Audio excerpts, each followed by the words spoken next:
నారాయణీయము 17వ దశకము ధ్రువచరితము.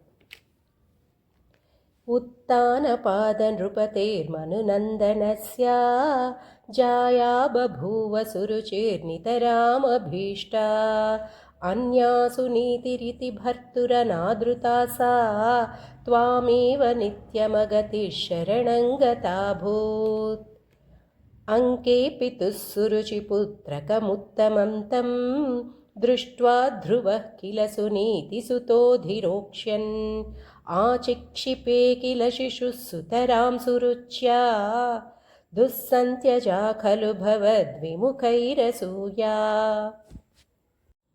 तन्मोहिते पितरि पश्यति दारवश्ये दूरं दुरुक्तिनिहतः स गतो निजाम्बां सापि स्वकर्मगतिसन्तरणाय पुंसां त्वत्पादमेव शरणं शिशवे शशंस.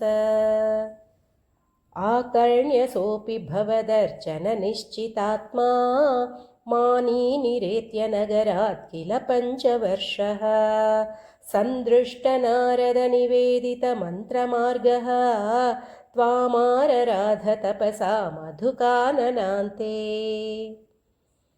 ताते विषण्णहृदये नगरेङ्गतेन श्रीनारदेन परिसान्त्वितचित्तवृत्तौ बालस्त्वदर्पितमनः क्रमवर्धितेन निन्ये कठोरतपसा किल पञ्चमासान्.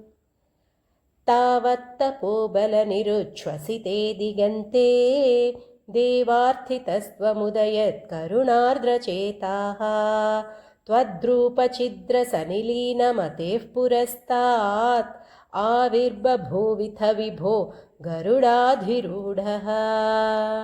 त्वद्दर्शनप्रमदभारतरङ्गितं दृग्भ्यां निमग्नमिव रूपरसायनेते तुष्टुषमाणमवगम्य कपोलदेशे संस्पृष्टवानसिदरेण तथादरेण.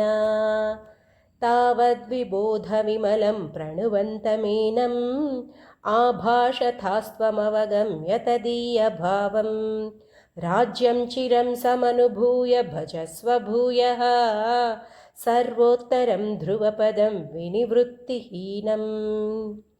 इत्यूचुषि त्वयि गते नृपनन्दनोऽसौ आनन्दिताखिलजनो नगरीमुपेतः. रेमे चिरं भवदनुग्रहपूर्णकामः ताते गते च वनमादृतराज्यभारः. यक्षेण देव निहते पुनरुत्तमेऽस्मिन् यक्षैः स युद्धनिरतो विरतो मनूक्त्या शान्त्या प्रसन्नहृदयाद्धनुदादुपेतात् त्वद्भक्तिमेव सुदृढामवृणोन्महात्मा.